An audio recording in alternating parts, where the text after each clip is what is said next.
Shalom, para pemirsa dimanapun Anda berada, saudara-saudara yang dikasihi Tuhan.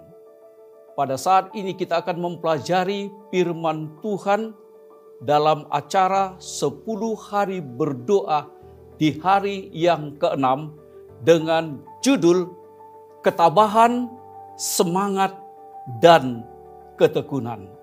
Saudara-saudara, mari kita buka Alkitab kita di dalam buku Galatia 6 ayat 9. Firman Tuhan katakan, janganlah kita jemu berbuat baik, karena apabila sudah datang waktunya, kita akan menuai jika kita tidak menjadi lemah. Saudara, kalau kita berbicara tentang ketabahan, maka ketabahan itu berhubungan dengan kerohanian. Itu makanya dikatakan ketabahan rohani. Ketabahan adalah sesuatu yang jarang kita kaitkan dengan hal-hal rohani. Tetapi ketabahan sama pentingnya dalam pengejaran kekudusan kita. Sama dengan pengajaran kekudusan kita sehari-hari seperti halnya dalam bidang kehidupan lainnya. Bidang apa itu? Bidang olahraga, belajar, hingga transaksi bisnis yang sukses. Saudara-saudara, tanpa ketabahan, kesuksesan tidak mungkin terjadi. Ketabahan adalah semangat dan ketekunan dalam mengajar dan mengejar tujuan yang sangat kita pedulikan. Untuk mencapai tujuan kita mengatur hidup kita sedemikian rupa sehingga tidak ada yang mengganggu kita. Saudaraku yang dikasihi Tuhan, para pemirsa dimanapun Anda berada, kita membutuhkan ketabahan seperti itu dalam perjalanan rohani kita dengan Tuhan. Dan kita membutuhkannya dengan cara yang khusus dalam kehidupan doa kita. Saudara-saudara, terlalu sering kita tidak melihat hasil dari permintaan doa kita. Karena kita tidak gigih dalam doa. Ingat, karena kita tidak gigih dalam doa. Mungkin kita teralihkan atau patah semangat. Atau kita menyerah di dalam hati dan tidak percaya bahwa Allah dapat mendengar dan bertindak dengan cara yang jauh melampaui pemahaman kita. Dalam Lukas pasal 18, Yesus menceritakan kepada murid-muridnya tentang seorang janda yang dengan tekun membawa kasusnya kepada seorang hakim yang tidak adil.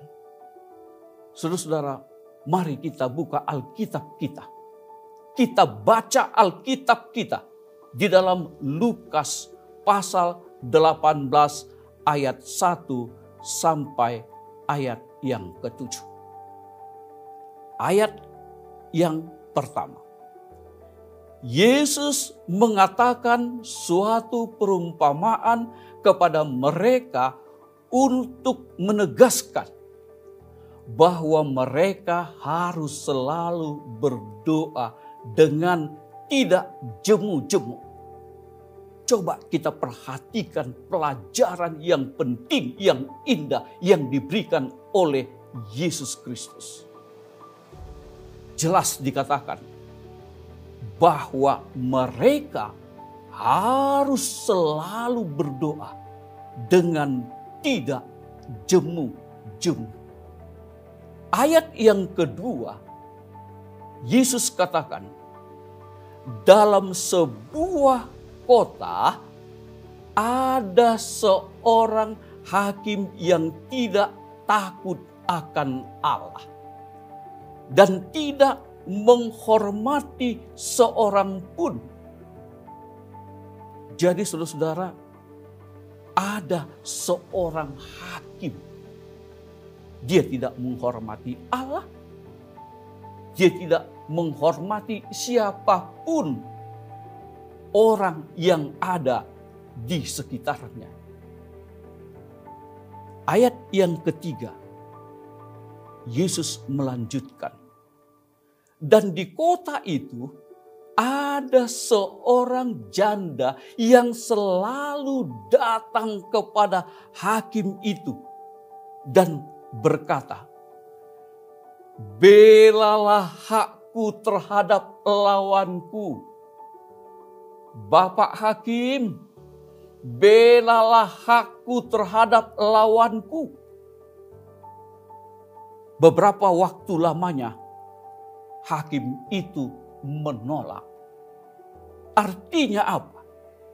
Dia tidak ingin membela hak janda itu.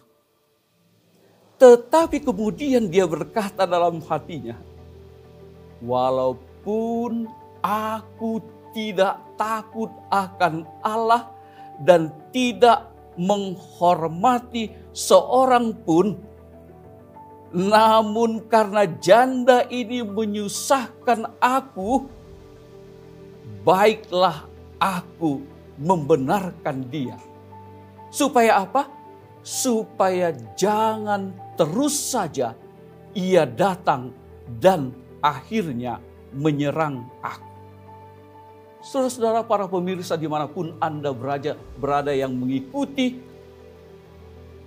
ibadah pada saat ini, mengikuti pelajaran pada saat ini, mari kita perhatikan saudara, dengan ketekunan janda itu, dia tetap datang kepada hakim yang tadinya tidak membela dia. Di ayat yang ke-6 Lukas pasal 8 katanya, "Tidakkah Allah akan membenarkan orang-orang pilihannya yang siang malam berseru kepadanya? Dan adakah ia mengulur-ulur waktu sebelum menolong mereka?" Saudara-saudara, coba kita balik lagi, tadi kita baca ayat yang ke-7. Coba kita lihat di ayat yang ke-6. Katanya, kata Tuhan, "Camkanlah apa yang dikatakan hakim yang lalim itu." Dia merasa membiarkan atau membela hak dari janda itu karena dia sudah merasa kesal. Meskipun hakim tersebut tidak menghormati Tuhan atau wanita itu, ia akhirnya mengabulkan permintaan janda tersebut karena kegigihannya. Kenapa? Karena Tuhan melihat umat-umatnya yang gigih dan bertekun untuk berdoa. Tuhan melihat orang yang tabah, semangat, dan tekun berdoa, dan Tuhan akan mengabulkannya. Akan tetapi Allah tidak acuh tak acuh terhadap permohonan doa kita seperti halnya hakim yang tidak adil itu. Allah ingin menolong lebih dari yang dapat kita pahami. Yeremia 33 ayat 3 katakan, "Berserulah kepadaku, maka aku akan menjawab engkau dan akan memberitahukan kepadamu hal-hal yang besar yang tidak terpahami, yakni hal-hal yang tidak kau ketahui." Saudara-saudara, yang kita butuhkan saat ini di dalam pernikahan kita, di dalam rumah tangga kita, di dalam kelas, di dalam asrama, di dalam gereja, di rumah kita adalah orang-orang yang berdoa. Bukan hanya mereka yang berbicara tentang doa. Mereka yang mengatakan bahwa mereka percaya pada doa, atau bahkan mereka yang dapat memberikan penjelasan yang bagus tentang doa. Kita membutuhkan orang-orang yang benar-benar meluangkan waktu dan berdoa. Yang berikut adalah ketekunan. Allah tidak bekerja dengan cara yang lebih cepat dan lebih murah. Seringkali dalam pertentangan besar antara Allah dan iblis, kita membutuhkan doa yang gigih. Kita harus bersemangat dan gigih dalam doa-doa kita. Karena jadwal Tuhan seringkali tidak sesuai dengan pemahaman manusia. Allah jarang mengambil jalan yang paling sedikit perlawanannya ketika mengerjakan solusi ilahinya. Dia tidak tertarik dengan jalan keluar yang mudah, tetapi dengan jalan yang terbaik. Dalam doa-doa kita, janganlah kita merasa kurang puas atau puas dengan tujuan-tujuan yang picik. Allah senang ketika kita bertekun di dalam doa-doa kita.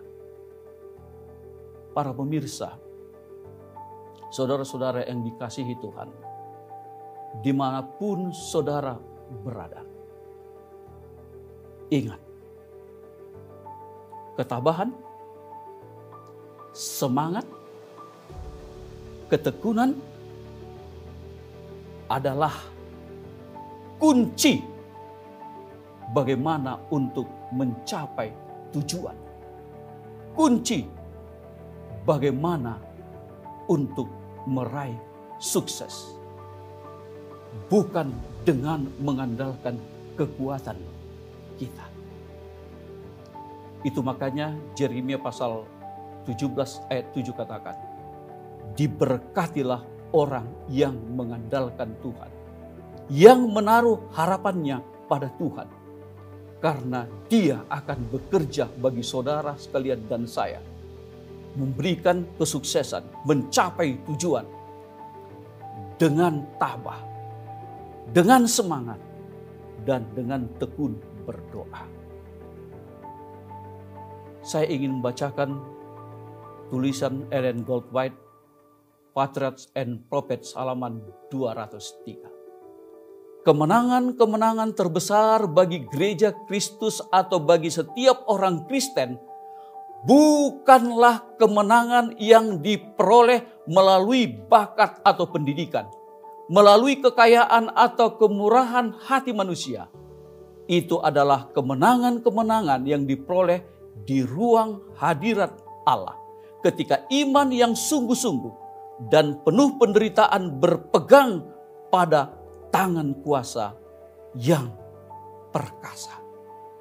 Saudara-saudara, inilah pelajaran kita di dalam acara 10 hari berdoa di hari yang ke-6.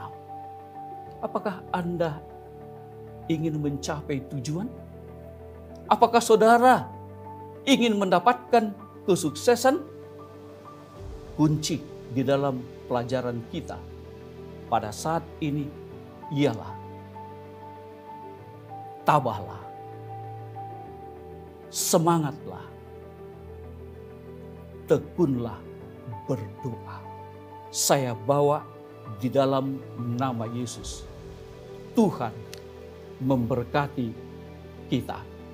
Mari kita berdoa. Bapa di sorga, terima kasih atas firman Tuhan yang indah yang sudah kami pelajari. Biarlah firman-Mu ini tidak berlalu begitu saja, tetapi Tuhan tanamkan di dalam hati dan pemikiran kami yang sudah mendengarkan. supaya dengan demikian kami dapat hidupkan di dalam kehidupan kami, sehingga kami boleh mencapai tujuan kami, boleh sukses di dalam Tuhan. Di dalam Tuhan Yesus kami berdoa. Amin.